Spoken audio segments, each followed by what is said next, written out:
Sveiki, jūs klausotės gpb.lt. Šiandien jums tekstą perskaitysiu aš, Justina, o jūs klausysitės Agnės Rimkutės teksto apie Lietuvos kolektyvinę traumą ir kitus demonus, pirmą kartą publikuoto Šiaurės Atėnuose. Citata. Stebint mūsų žiniasklaidą ima atrodyti, jog sovietmetis yra liga. Citatos pabaiga. Bernardinai.lt rašė istorikas Valdemaras Klumbys. Nuo šios taiklios ir kandžios kritikos pralėkė 10 metis, tačiau jų išlieka niekiek nepasenusi. Lapkričio mėnesį etišką, lėtą ir įtraukiančią žurnalistiką užsiimantis portalas Nara publikavo fotografės Neringos Rekašiūtės ir Vilniaus universiteto psichologijos instituto profesorės Danutės Gailienės pokalbį. Citata. Pirma pripažinti, tada išgyti. Apie Lietuvos kolektyvinę traumą su profesore Danute Gailiene. Citatos pabaiga. Kol kas atrodo, kad savotiška visuomenių psichoanalizė išlieka gaji tyrimų ir pokalbių kryptis tiek akademinėme Dramblio kaulo bokšte, tiek viešojoje erdvėje. Šiam sovietmečio ir jo pasekmių kaip trauminės patirties perskaitimui retai keliami klausimai. Jo šalininkai retai kviečiami kritiško dialogo.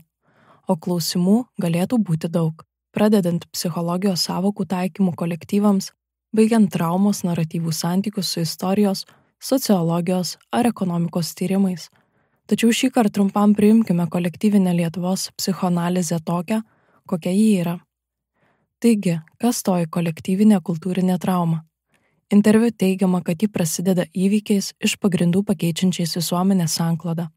Kitaip tariant, kolektyvinė trauma apibrėžiama pasakojimais, kuriais remdamiesi visuomenės grupės nariai įprasmina vieną ar kitą įvykį, kaip pažeidusi jų kolektyvinę savimonę.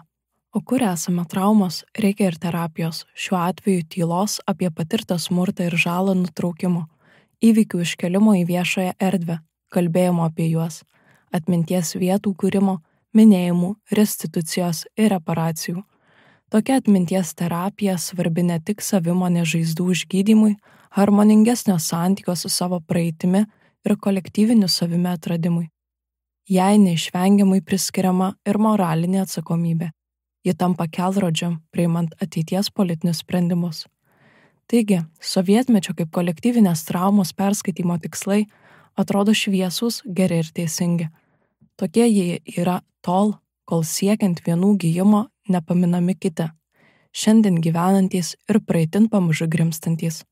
Ir būtent šiuo atžvilgiu sovietmečio kaip trauminės patirties pasakojimai bei gijimo receptai tampa problemiški. Traumuota valstybė ir įtraukumo fikcijos. Traumai suformuoti reikia kaltininko ir aukos. Reikia žinoti, kas tie jie ir mes, pokalbyje minimos Gailienės knygos, ką jie mums padarė pavadinime. Kaltininko identifikacija čia itin paprasta, skaičių pavidalu prasidedanti jau pirmosiose interviu eilutėse. Žinia, 1940–53 metais Lietuva neteko 1,2 milijonų gyventojų.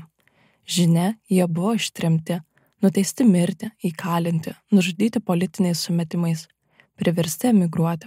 Šią statistiką lydi teiginių apie totalitarinę valstybę virtinę, neminint karo, nacių okupacijos ar kitų istorinių niuansų ir kontradikcijų, taip kuždant mintį, kad būtent toji totalitarinė valstybė ir yra atsakinga už visas šias gyvybės ir gyvenimus. Taigi, kaltininkas aiškus, tai Sovietų sąjunga. Aukos nustatymas yra kiek vingresnis, bandant išvengti siaurakakčio tautinio nacionalizmo spąstų, siūloma platesnė nuo traumos nukentėjusio formuluotė. Trauma ištiko ne lietuvių tautą, bet Lietuvos valstybę, visus joje gyvenusius. Įdomu, kad įtraukumo beieškant tarsi pamirštama žodžio Lietuva, žodžių derinyje Lietuvos valstybė vaidmuo. Tai ne žydų, ne lenkų, ne totorių, ne romų ir ne rusų valstybė.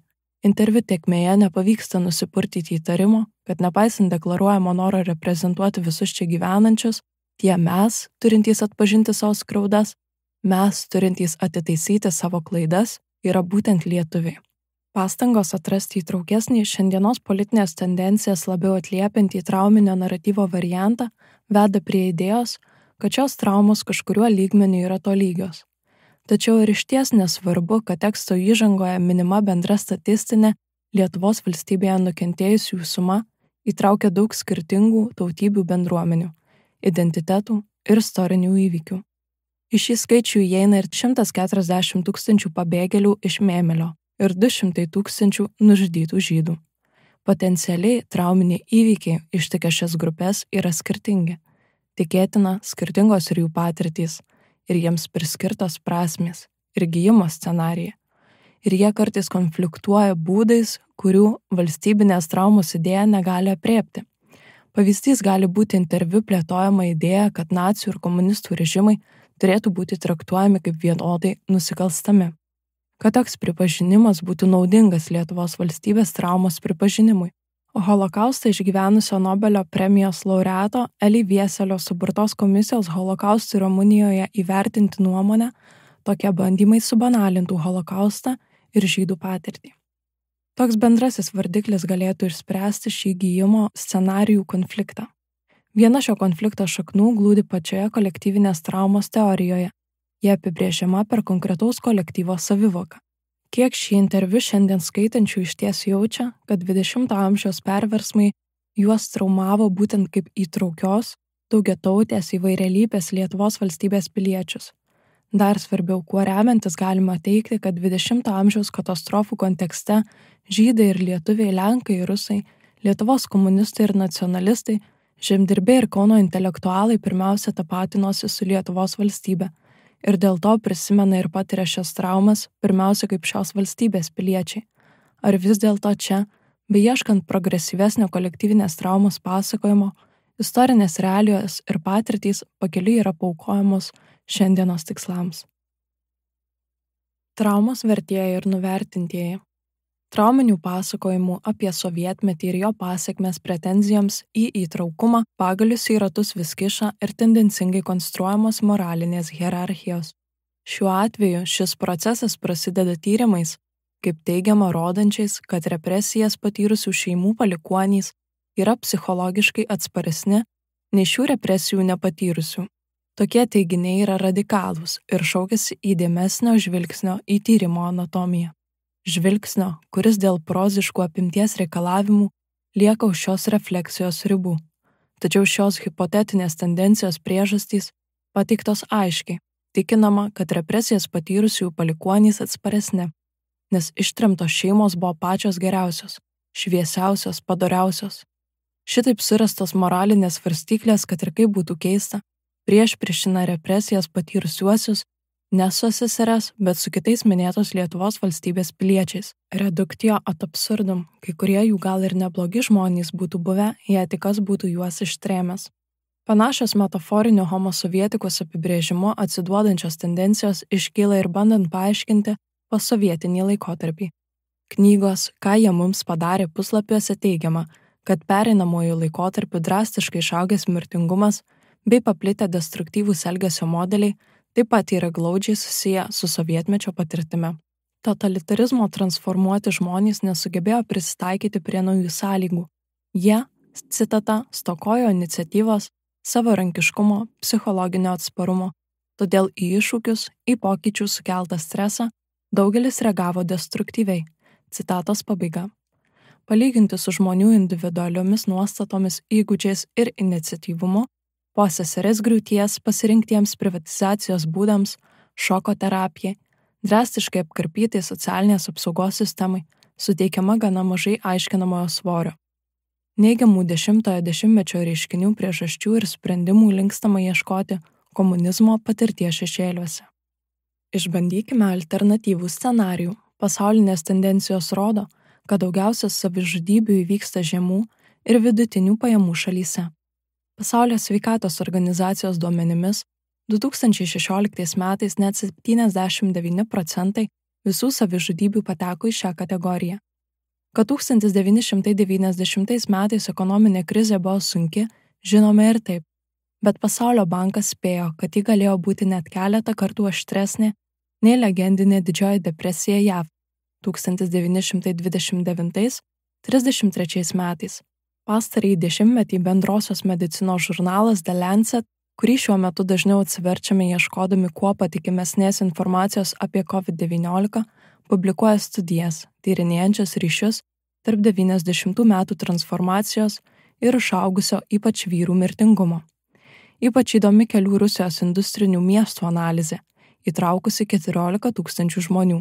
Pastebėta, kad darbingo amžiaus vyrų mirtingumo santykis tarp staigiai privatizaciją perėjusių miestų ir miestų, kuriuose šie procesai buvo įgyvendinti palaipsniui, yra šokiruojantys – 1:13. Ir žinoma, nė vienas aiškinimas negali remtis vienu kintamuoju, ar tai būtų skurdas, ar sovietmečio patirtis. Atminties įšalas. Kaip suvokiama toji Sovietų sąjunga atnešusi visas šias negeroves? Interviu autorė Rekašiūtė kartoja, tai buvo totalitarinė valstybė. Tokia ji buvo ištisus 50 metų. Gyvenimas toje valstybėje, jos teigimu, citata, uždusino iniciatyvumą, nuslopino drąsą, įbaugino ir supriešino visuomenę. Citatos pabaiga. Turint net ir labai paviršinį sovietmečio istoriografijos suvokimą, net ir išliejantis prie totalitarinę paradigmą remto šio istorijos tarpsnio skaitymo, geriausiu atveju būtų galima kalbėti apie tai kaip apie ketinimus, įkūnytus valstybės aparate ir valdymo technikose, o ne kaip apie įvykusius psichosocialinius pokyčius. Dėl daugelio priežasčių, kurių viena yra šiandien jau nuvalkiotas klausimas, jei visa buvo taip nuslopinta, uždusinta, įbauginta ir supriešinta, iš kur radosi 80-90 metai. Iš sunkaus gyvenimo tiesiog neatrodo pakankamai svarbus atsakymas. Tačiau kaip traumos sukėlėjas SRS pasirodo iš esmės tik kaip vientisas stalinizmu tvoskantis monolitas. Vienalypėje SSRS sampratoje nėra laiko tėkmės ir istorinės kaitos. Čia Archangelskas 1946 metais ir pieno krautuvė Kaune 1969 metais yra iš esmės ta pati patirtis. Čia SSRS yra amžinai užstrigusi 6-ame dešimtmetyje, susiskaldžiusi į disidentus ir represijų nepatyrusiuosius. Čia teritoriniai ir kultūriniai skirtumai sąjungos viduje nėra svarbus, kas leidžia iškelti ir Lietuvos tariamai išskirtinės laisvės ir pranašumo kaimyninių valstybių kontekste tezes.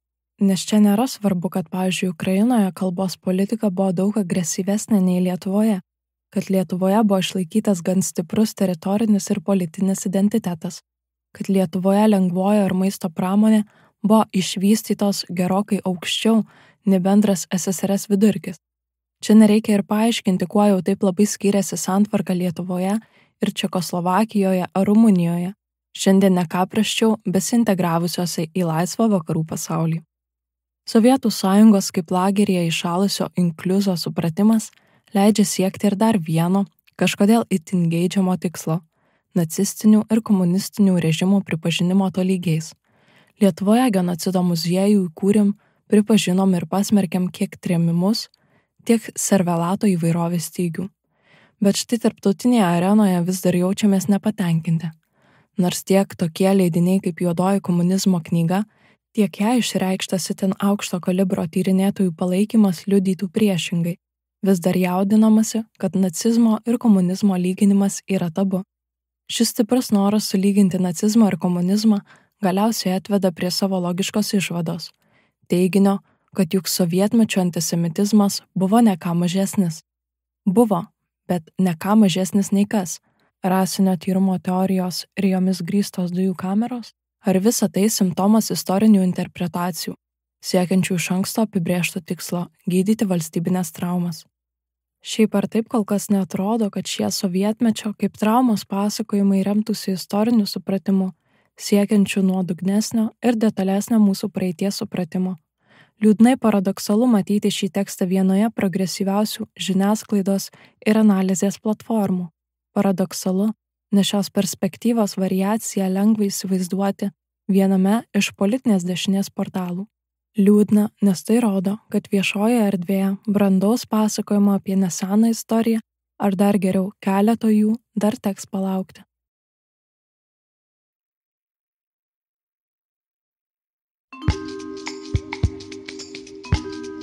Šį ir kitus įgarsintus tekstus galite rasti Spotify, YouTube ir kitose populiariose platformose. Taip pat mus paremti galite PayPal arba Patreon platformoje.